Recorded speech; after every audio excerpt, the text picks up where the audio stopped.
Alhamdulillah bersua kembali dalam Lensa IPT. Pastinya kita nak perkenalkan satu topik yang agak dekat dengan hati rakyat dan juga mahasiswa kerana dalam pembentangan belanjawan 2023 yang lalu, kerajaan telah mengumumkan 6 inisiatif yang menjadi tumpuan dalam konteks Kementerian Pendidikan Tinggi KPT sekaligus menggambarkan komitmen kerajaan dalam memperkukuh ekosistem pendidikan tinggi negara seiring dengan konsep Malaysia Madani. Sebab apa?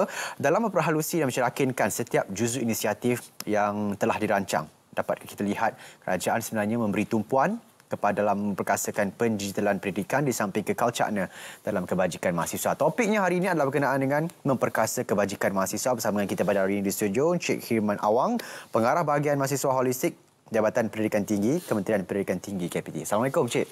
Waalaikumsalam, Syahid. Apa khabar? Alhamdulillah, sihat. Sebulan tak bersiaran. Kita nervous sikitlah. Sama. Kalau saya nervous, saya 2 kali nervous. Alhamdulillah, Encik. Saya nak ucapkan terima kasih dan juga tahniah atas pelantikan sebagai pengarah bahagian mahasiswa holistik bermula dari September tahun lepas. Betul. Ini kali pertama bersiaran di Lensa IPT. Berkenaan dengan memperkasa kebajikan mahasiswa ni, sebenarnya kalau kita tengok isu kos yang tinggi, kan, kos hari hidup meningkat dan juga kos-kos bahan mentah pun juga meningkat. Itu sebenarnya sedikit sebanyak mengganggu kewangan pelajar macam saya. Jadi sebenarnya kita nak tahu juga apa peranan yang boleh dimainkan oleh pihak KPT untuk kita nak sama-sama bendung kemelut ni supaya mereka ni tak terbeban nak menuntut ilmu. Betul. Setuju, Syahid. Memang betul kenaikan kos barang mentah, kos hari hidup yang semakin meningkat di kalangan masyarakat umum. Dan sebenarnya perkara itu juga dia sikit sebanyak menjejaskan juga mahasiswa di dalam kampus. Dan untuk itu Kementerian Pendidikan Tinggi sentiasa peka dan prihatin terhadap perkara ini. Dan kita mula mencari ataupun melihat kepada beberapa perkara yang sikit sebanyak boleh kurangkan beban kewangan mahasiswa ni.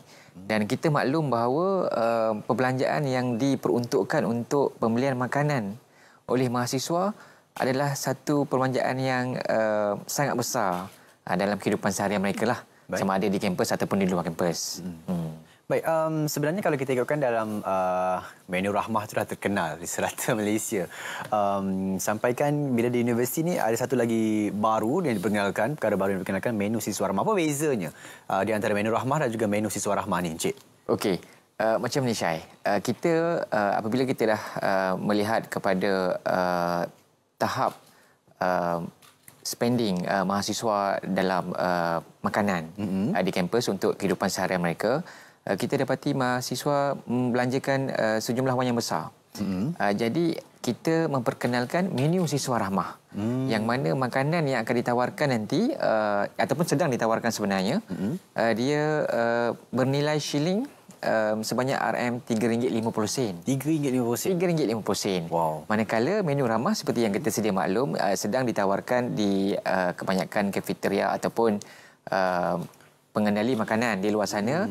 Harga minimum mereka dan ke bawah adalah RM5 untuk setiap hidangan. So berbezalah. So menu siswa ramah RM3.50. Menu rahmah adalah RM5.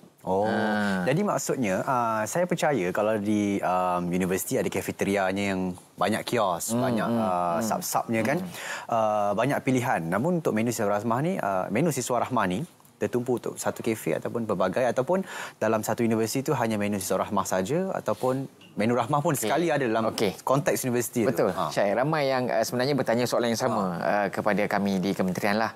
Sebenarnya menu siswa rahmah dengan menu rahmah berjalan secara selari dalam universiti.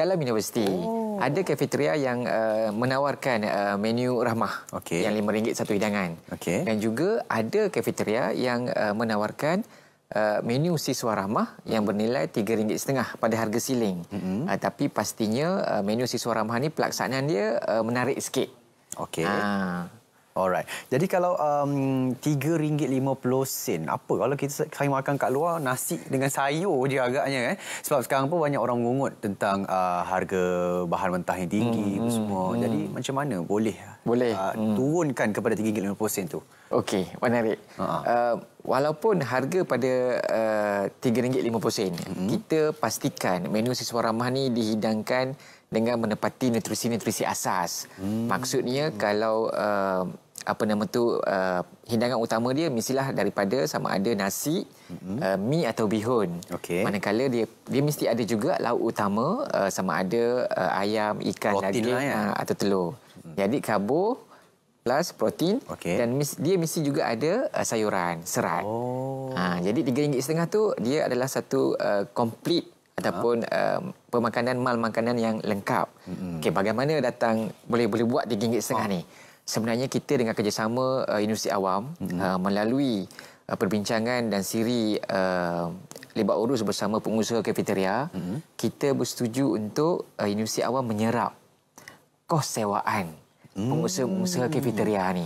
Jadi apabila kos sewaan itu diserap oleh universiti, manakala pengusaha nanti dia akan dapat menyediakan makanan pada kadar harga yang lebih murah. Maksudnya bahan mentah tu tak adalah melampau tinggi. Kadar sewa tu diturunkan. Kadar bahan mentah masih lagi sama seperti di luar kampus, cumanya dia tak ada kos sewaan. Universiti tanggung kos tersebut. Sebab kadang risau juga kerana yang murah-murah ni ayam lama ke, kualiti ni tak jaga. Jadi kualiti macam mana pula tu? Kita sebenarnya memang sentiasa memantau. Di bawah pelaksanaan menu siswa ramah ni, kita telah tubuhkan satu jawatankuasa pemantauan di peringkat KPT dan juga Universiti Awam ataupun IPT lah. Dengan kita panggil pasukan KPT Pantau. KPT Pantau? KPT Pantau. Khas untuk menu siswa ramah? Khas untuk menu siswa ramah. Jadi KPT Pantau ni kita akan turun memantau, meninjau pelaksanaan menu siswa ramah di semua kafeteria Universiti Awam. Dan dia akan disertai oleh pengurusan universiti, wakil KPT dan juga wakil pemimpin pelajar. Maksudnya ketiga-tiga pihak ni akan memastikan penawaran ataupun pelaksanaan menu siswa ramah ini diadakan secara konsisten di kampus. Jadi tim pemantau tu kena makan jugalah, mesti jugalah. Saya nak masuk juga. Mesti. Syai, boleh. Kita akan ke UTM, Syai, untuk sama-sama tengok sama ada kualitinya okey ke tidak. Okey atau tidak. Saya pasti okey sebab saya ada. Baik, kalau kita ikut sampai ke hari ini sebenarnya banyak bilangan universiti di Indonesia sekarang kan. Jadi adakah menu siswa rahmah ni ada di setiap universiti ataupun hanya universiti-universiti yang terpilih saja? Menariknya, Syai, kita pastikan menu siswa ramah ni ditawarkan ke seluruh 20 universiti. 20 universiti awam. Baik. Jadi semua universiti awam ni kita tahu bahawa pelajar kumpulan B40 dia lebih kurang dalam 380,000, membawa kepada 70.2% komposisi mahasiswa di universiti awam lah. Jadi kita nak pastikan kumpulan golongan mahasiswa daripada B40 ini dia akses makanan mampu beli. Itu tinggi. Jadi 20 universiti awam ini memang menawarkan menu siswa ramah. Dan termasuk juga politeknik dan kolej komuniti, Syai. Jadi menu siswa ramah ini untuk politeknik dan kolej komuniti dia akan dinikmati oleh seramai hampir 12,000 orang. 12,000 orang. 7,000 di politeknik, 5,000 orang mahasiswa di kolej komuniti. Banyak juga. Ramai. Jadi kalau saya teringat dulu di sekolah rendah terutamanya, Encik, kita ada satu geng ataupun kumpulan ni, setiap pagi akan dapat breakfast percuma. Saya lupa termanya apa, tapi adakah itu yang sama dilakukan? Rancangan makanan tambahan. Rancangan makanan tambahan, betul. RMT. Jadi kalau universiti, menu siswa rahmah ni ada perkara yang sama ataupun lain? Dia konsep dia sedikit berbeza lah, di mana kita memang maklum bahawa kumpulan besarnya adalah kumpulan mahasiswa daripada keluarga B40. Namun kita nak pastikan jumlah hidangan ini dia menepati persentage mahasiswa B40 itulah. Jadi kalau nak menikmati menu siswa ramah ni, semestinya dia hanya layak untuk mahasiswa saja. Itu yang pertama. Yang kedua, mereka tak boleh. Confirm tak boleh lah. Saya tak boleh. Staff-staff lain tak boleh lah. Baik. Jadi mahasiswa itu pastinya. Keduanya memang di peringkat universiti ni kita memang mengenal pasti kumpulan sasar mahasiswa B40 ni. Baik. Jadi maksudnya ada kata mahasiswa T20 pun boleh juga pergilah. Boleh. Dia sekiranya dia berkeperluan pada ketika itu, menu ramah ada. Menu ramah ada. Tapi untuk B40 kita peruntukan khusus ada yang mampu beli menu siswa ramah ni. Baik. Okey, baik.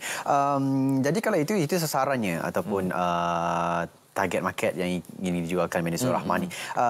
Jadi mungkin Cik boleh kongsikan juga macam mana mekanisme kawalan atau kaedah yang dirancang bagi memastikan kelangsungan pelaksanaan inisiatif menerusi Suara Rahmah ni berjalan seperti yang diharapkan, dihasratkan oleh KPT. Okey, seperti yang saya maklumkan tadi, selain daripada pemantauan, sebenarnya mana-mana pengusaha yang ingin terlibat ataupun turut menawarkan menu Suara Rahmah ini, mereka perlu menyatakan hasrat itu kepada pengurusan universiti ataupun pengurusan IPT. Dan setelah dia menyatakan hasrat untuk turut menawarkan menu Suara Rahmah, mereka perlu come up dengan cadangan menu. Cadangan menu. Sama ada nak bekalkan di peringkat ataupun di tahap sarapan pagi, makan tengah hari ataupun makan malam. Jadi dan pihak universiti pula akan melihat kepada kesesuaian ataupun keperluan untuk menghebahkan maklumat tersebut agar pelajar-pelajar tahu, okey, kafeteria ini, pengusaha ini memang ada menawarkan menu Suara Rahmah. Okey, baik. Jadi itu penting.